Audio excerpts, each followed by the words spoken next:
মানকচু কাটতে গিয়ে মাটির তল থেকে পেলেন এমন এক জিনিস যা আগে কেউ কখনো সেইভাবে দেখেননি।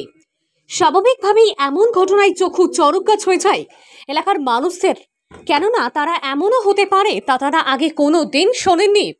বাড়ির আগাছা পরিষ্কার করার পাশাপাশি মানকচু কাটতে গিয়ে এমন অদ্ভুত জিনিসটি মাটির নিচ থেকে পেয়েছেন বনগাঁর চাপাবেরিয়া এলাকার এক বৃদ্ধ, যিনি হলেন হারাধন ঘোষ।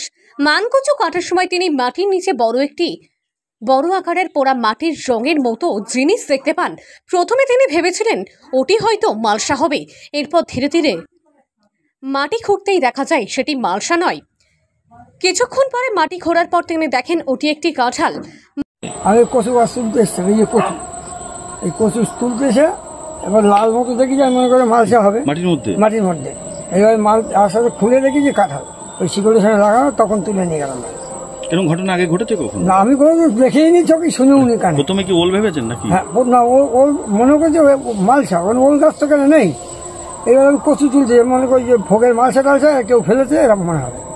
এইবার সেই জন্য আস্তে খুঁড়তে গিয়ে হাত কেটে যাবে, তখন দেখি না কাঁঠাল। কত বড় হবে কাঁঠালটা? 8 কেজি 500 গ্রাম ওজন।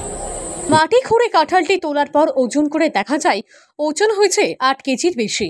কাঁঠাল সাধারণত গাছের উপরের অংশে হয়, মাটির নিচে কাঁঠাল হতে পারে তা তার পাশাপাশি এলাকার কেউই বিশ্বাস করতে পারছেন না। এরকম এবার দাদু কচু তুলতে এসেছিল, এসে দেখে যে ওখানে মালসার মতন কি পড়ে আছে। তারপরে ওইটা খুঁজে দেখে যে কাঁঠাল। এবার উনি তো খুব আনন্দ করছে কাঁঠালটা পেয়ে, যে এরকম তো আগে উনিও দেখেনি। উনার বয়স আমাদের বয়স তো অনেক পার্থক্য আছে। এবার কাঁঠালটা পেয়ে উনি খুবই খুশি। এবার যাও, এই দেখাচ্ছে আমাদের আরো খুশি। দাদু সবাই দেখুক কাঁঠালটা দেখতে। হ্যাঁ, কাঁঠাল দেখতে আসছে, অনেক লোক এসছে। আমরা তো জানলাম যে মোড়ে মাথার থেকে লোক আসছে কেন, এখন শুনি যে দাদু কাঁঠাল পেয়েছে। মুখে তুলতে এসে কাঁঠাল তুললো।